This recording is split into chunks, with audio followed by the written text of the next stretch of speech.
Hi everyone, my name is Julie. This is Keep Calm with Books and Coffee. I talk about books on this channel, mainly books about magic. If you want to see more of that, you can hit the subscribe button down below.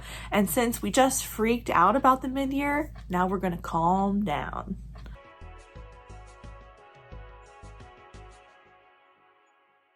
Hello everyone. So I recently saw Leandra from Leandra the TBR Zero create this tag called the Mid-Year Calm Down tag to try and give us a more reflective look on the first half of the year, which I thought was very fun. Her answers are absolutely fantastic and this tag is so fun. So I am going to have her link down below that you should definitely check her out as well. But I really wanted to do this tag after freaking out about everything and my favorite books and all of that stuff. These questions were very reflective and I was excited to answer them as well. So the first question is focused on thankfulness. What has 2024 given me so far? And I really think for me, 2024 has given me a lot more community in the booktube space. I was a part of the Battle of the Girl Bands readathon earlier this year. Rainey invited me to be a co-host of that with Nell and Brittany, and that was so much fun. And I also have done a lot more buddy reads this year, as well as joining the community of Team Romance during the Amazing Readathon and having a great time doing that. Generally, just working to become closer to friends here on BookTube. Have been trying this year to participate more and sort of push myself to do that because I have a lot more fun when I'm doing that. So that's sort of what I am thankful for, all of the community and friends I have found this year. Number 2 is the most relaxing book that I've read so far this year. And I think I have to go with my reread of the Magic Bites series by Ilana Andrews. These are being released on graphic audio over the past couple of years. And I think we're up to book 5 or possibly, I just finished book 5. So book 6 will be coming out here soon. And these are just such a comfort to me. I have read and reread this series several times, but listening to them on graphic audio is a new experience, so it's kind of bringing a fresh take to me on these books, and it's been really fun. They're just a huge comfort to me. I love all the found family and the romance and our world building, and I just find a lot of fun and comfort in these, even though this Atlanta is quite violent, but at the same time, these characters are like comfort characters to me at this point. So this reread has been especially comforting. Number 3 is Hydration, a book that I needed, and I was trying not to repeat books between the Mid-Year Freakout tag and this tag, but I have to with this one because I absolutely needed to read this book.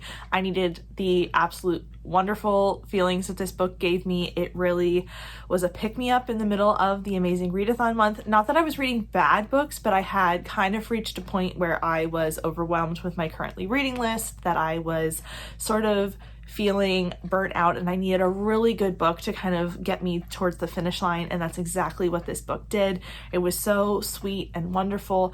I don't know if it fits for hydration because I cried a bunch of times during this book, so I think dehydration is actually more appropriate, but it did like fill me up like emotionally to continue reading for the readathon and really get me towards that finish line, because I had been reading so many short things during Face Off weekend, and then I think this was the prompt immediately after Face Off weekend, or maybe, one after that or something, that I really needed a really good book to kind of get me back into full-length stories and wonderful feelings, and I just had a great time. So yes, I needed this book. Number 4 is Nourishment, a book that energized me, and this is kind of a similar answer in that it was Electric Idol by Katie Robert. This was not the kind of emotional roller coaster that the rest of the story was, but this was more this did exactly energize me. Like, I was on the last prompt of the Amazing Readathon, and I was really starting to once again feel like the amount of books that I had read in the month, and I was looking for something that would be quick and easy and fun to read, and that's exactly what this was. So it really energized me going into the end of the month, and I think this is one of the reasons I didn't end up being in like a complete slump for July, because I have been, I had a day or two off of reading, but mostly because of busyness in my life, but also because I wanted to take a break from reading. And I think this is what like got me over the finish line, still anxious to read because I was excited to keep reading this. Then we have number 5 with Familiarity, and for this one I have chosen 2. I already talked about Ilana Andrews with going back to the Kate Daniels series. I also reread part of the Clean Sweep series this year, and I actually read the final like series that I have from them that I hadn't read. I read the Faded Blades, I think is what it's called, series, and these little like 3 little short stories, and that was like the last thing I have from them that I hadn't read, and that was very familiar and fun, and kind of finishing up a backlist was very satisfying, so that was great.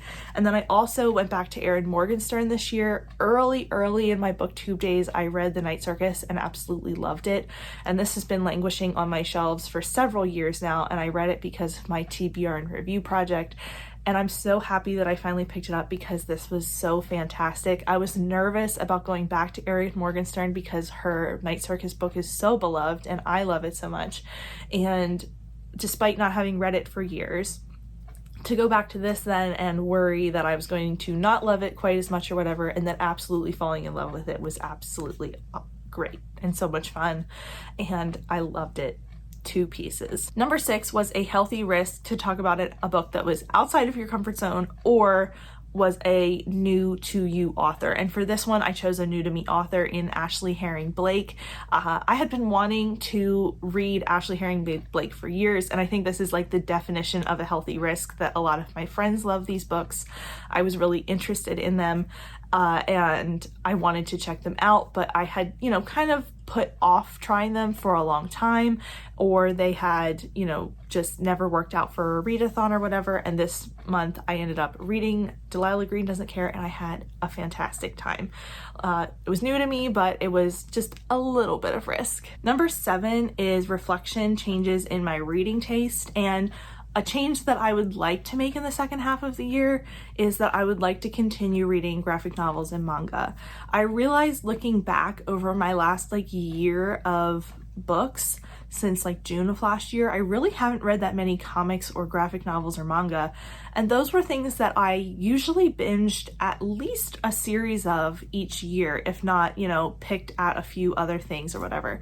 And then during the Amazing Readathon, I just went ham over it and really, really dove into a bunch of different series and had a great time doing it. So I do want to continue to borrow those, make time for those, and mix those into my reading, because I think those do break up some of my other reads, things I have to read or whatever. I can break up with mangas and graphic novels. But I just was reminded when doing Amazing Readathon how little of that I've done recently, so I definitely want to kind of sprinkle that back in and make that a better habit to remember to keep in my reading, because I really, really enjoy that form of book as well. Number 8 is a detox, a book or habit that I am leaving behind. And I think what I'm going to try to do going forward, the last few months, I have noticed, especially when I read romance books, I tend to finish the book and rate the book right away, and then kind of either things are brought to my attention or I have quibbles about them after a day or two that I kind of didn't realize in the heat of finishing the book and kind of getting excited about finishing out the book, getting wrapped up in the suspense or whatever. And I want to try to remember to take time to really think about the book, maybe take notes and kind of identify things that I don't love about the book, so I'm not changing my rating later, because I can think of 4 instances in the first half of the year of things that I rated, and then later was I don't know about that. So we're gonna try to reflect better before rating things in the second half of the year. Number 9 is Positivity. Are there any anticipated books or events that are coming up? I know about a few readathons that are coming in the fall that I am really excited about, and I am always excited for just the fall vibes of reading. So I'm feeling really excited about what's coming here in the fall and, leading up to the end of the year. I don't have any necessarily anticipated books that are coming out. I tend not to look at too many release lists, just because then I end up pre-ordering things and not prioritizing them. So for the past couple of years, I haven't really looked at that, but I think the third and final Luminaries book is coming out, which I am very excited for, and I know I talked about the next Sangu Mandana book that's coming out in the fall in my mid-year freakout tag. So I there are a few, but that mostly I am excited for just fall and the second half of summer and everything that's going to be happening in the fall. I'm really, really excited. Then the last question, number 10, is looking ahead. What are like your personal goals, plans for your channel, for your reading for the second half of the year? And I think I want to try and continue to look for balance in between my content reading and my mood reads, because if I make all content reads, I will stop reading. I need to make space for my mood reads so I enjoy things, so I will continue to search for that balance in my reading life. For my channel, I'm really excited to see how my TBR game evolves and also how much progress I can make on my physical TBR in the second half of the year. Just a little preview for my goals video for, that's upcoming. I do know that I've pretty much hit my TBR goal for the year of like 90 or less books. So I'm going to adjust that here at the middle of the year and see how far down we can read that physical TBR. I'm really excited to do that. I'm also just super excited to continue to, learn and grow here on YouTube and be a bigger part of the community, because it is super fun to engage with everyone and participate in readathons and spend time on sprints and everything. So I'm just really excited to keep doing that in the second half of the year, keep going, and like I said, continually look for the balance of, where it all fits together. But that is everything for this tag today. Thank you so much to Leandra for creating these questions. I really do think this is a great tag, and if you are interested in doing it, you can check out her original video down below and also consider yourself tagged. I'm not going to tag anyone specific, but if you want to do this, definitely go ahead and try it out. That is it for me today. If you have any thoughts or feelings or want to share anything about what I talked about today, please let me know down below. If you aren't feeling chatty and you just want to leave me an emoji, you could leave me a leaf emoji. That feels calming, right? I'm thinking of the like leaf swooshy one.